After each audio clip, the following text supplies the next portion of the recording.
Hello everyone, I'm back with another Ruskin Bond story. The Wind on Haunted Hill.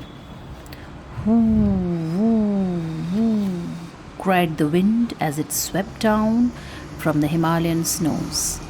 It hurried over the hills and passes, and hummed and moaned through the tall pines and deodars.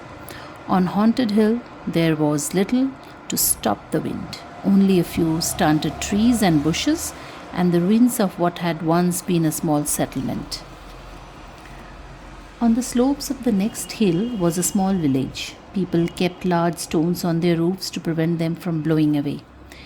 There was nearly always a wind in these parts. Even on sunny days, the doors and windows rattled, chimneys choked, clothes blew away.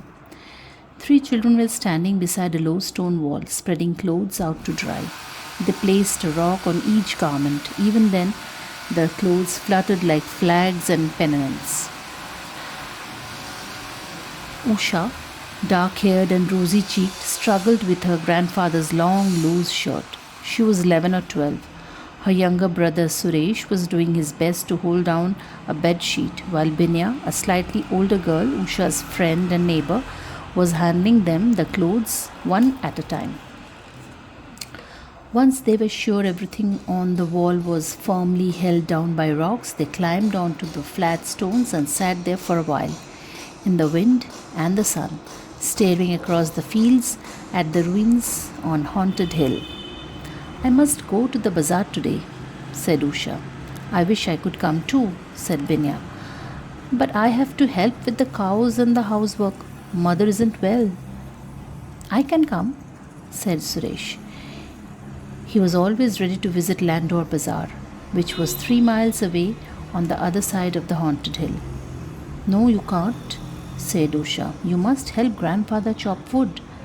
Their father was in army, posted in a distant part of the country, and Suresh and his grandfather were only men in the house. Suresh was 8, chubby and almond-eyed. Won't you be afraid to come back alone? He asked. Why should I be afraid? There are ghosts on the hill.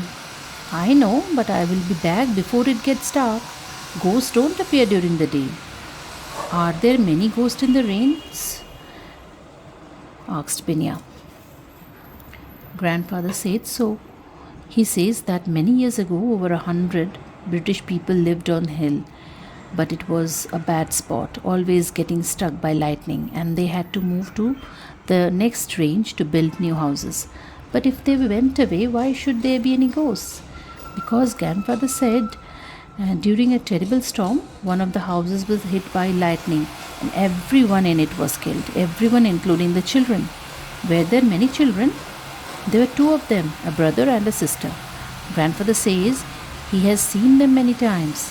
When he has passed through the ruins late night, he has seen them playing in the moonlight. Wasn't he frightened?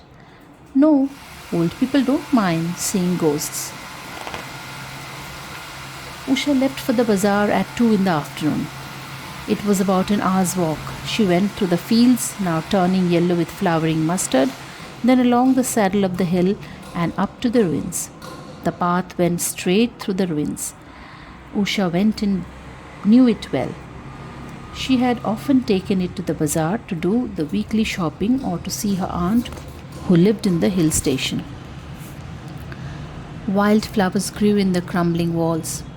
A wild plum tree grew straight up the floor of what had once been a large hall. Its soft white blossoms had begun to fall. Lizards scuttled over the stones, while the whistling thrush, its steep purple plumage glistening in the soft sunshine, sat in an empty window and sang its heart out. Usha sang to herself as she tripped lightly along the path. Soon she had left the ruins behind. The path dipped steeply down to the valley and the little town with its straggling bazaar. Usha took her time in the bazaar. She bought soap and matches, spices and sugar. None of these things could be had in the village where there was no shop. A new pipe stem for her grandfather's hookah and an exercise book for Suresh to do his sums in, As an afterthought, she bought him some marbles. Then she went to a mochi's shop to have her mother's slippers repaired. The mochi was busy, so she left the slippers with him and said she would be back in half an hour. She had 2 rupees of her own saved up, and she used the money to buy herself a necklace of amber colored beads from the old Tibetan lady who sold charms and trinkets from a tiny shop at the end of the bazaar. There she met her Aunt Lakshmi, who took her home for tea. Usha spent an hour in Aunt Lakshmi's little flat above the shops, listening to her talk about the ache in her left shoulder and the stiffness in her joints. She drank 2 cups of hot, sweet tea, and when she looked out of the window, she saw the dark clouds that gathered over the mountains. Usha ran to the cobbler's and collected her mother's slippers. The shopping bag was full. She slung it over her shoulder and set out for the village. Strangely, the wind had dropped. The trees were still, not a leaf moved. The crickets were silent in the grass. The crows flew around in circles, then settled down for the night in an oak tree. I must get home before dark, said Usha to herself as she hurried along the path. But already the sky was darkening. The clouds, black and threatening, loomed over Haunted Hill. This was March, the month for storms. A deep rumble echoed over the hills, and Usha leapt and felt the first heavy drop of rain hit her cheek. She had no umbrella with her. The weather had seemed just fine a few hours ago. Now all she could do was tie an old scarf over her head and pull her shawl tight across her shoulders. Holding the shopping bag close to her body, she quickened her pace. She was almost running. But the raindrops were coming down faster now, big, heavy pellets of rain. A sudden flash of lightning lit up the hill. The ruins stood out in clear relief. Then all was dark again. Night had fallen. I won't get home before the storm breaks, thought Usha. I'll have to shelter in the ruins. She could only see a few feet ahead, but she knew the path well and began to run. Suddenly the wind sprang up again and sent the rain lashing against her face. It was cold, stinging spray. She could hardly keep her eyes open. The wind grew in force. It hummed and whistled. Usha did not have to fight against it. It was behind her now and helped her along, up the steep path and onto the brow of the hill. There was another flash of lightning, followed by a peal of thunder. The ruins loomed up before her, grim and forbidding. Usha knew there was a corner where a piece of old roof had remained that would give some shelter. It would be better than trying to go on. In the dark, in this howling wind, she had only to stray off the path to go over a rocky cliff edge. Woo, woo, woo, howled the wind. Usha saw the wild plum tree swaying bent double, its foliage thrashing against the ground. The broken walls did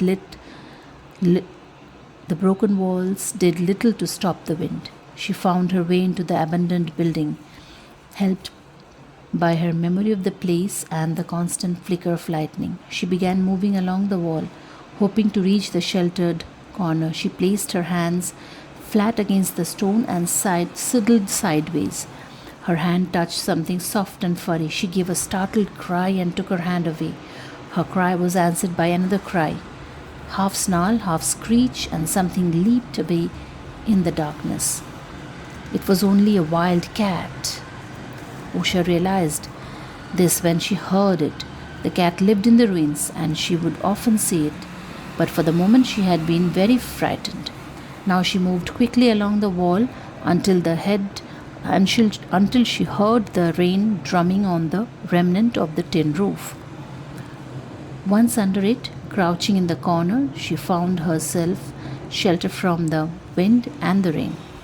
Above her, the tin sheets groaned and clattered, as if they would sail away at any moment, but they were held down by the solid branch of a struggling old oak tree.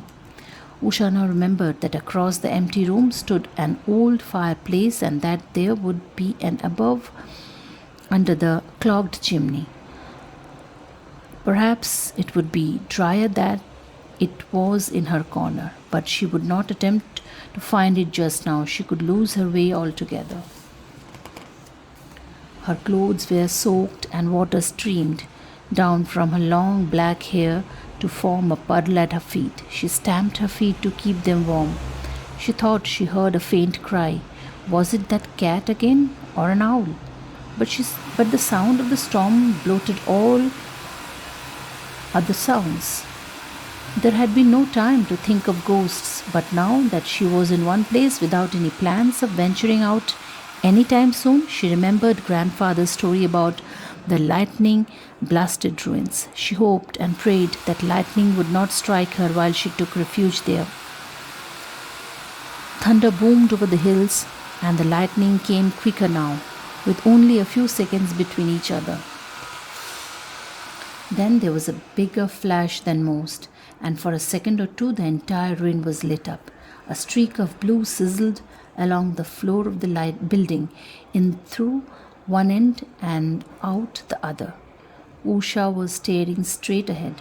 As the opposite wall was illuminated, she saw crouching in the disused fireplace two small figures. They could only have been children.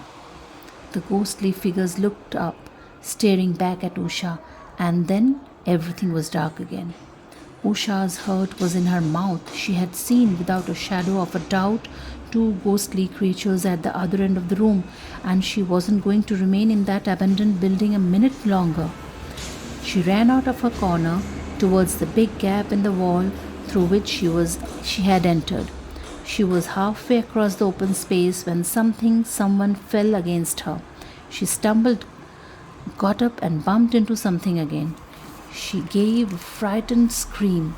Someone else screamed, and then there was a shout, a boy's shout. Usha instantly recognized the voice. Suresh? Usha?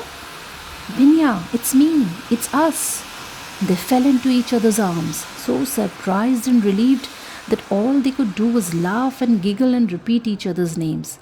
Then Usha said, I thought you were ghosts. We thought you were a ghost, said Suresh. Come back under the roof, said Usha. They huddled together in the corner, chattering excitedly. When it grew dark, we came looking for you, said Binya.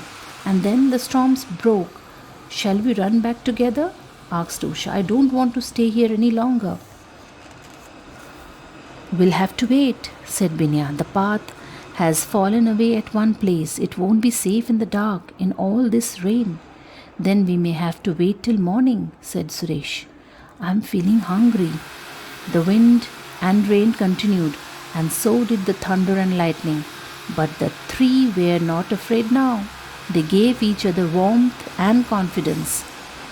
Even the ruins did not seem so forbidding.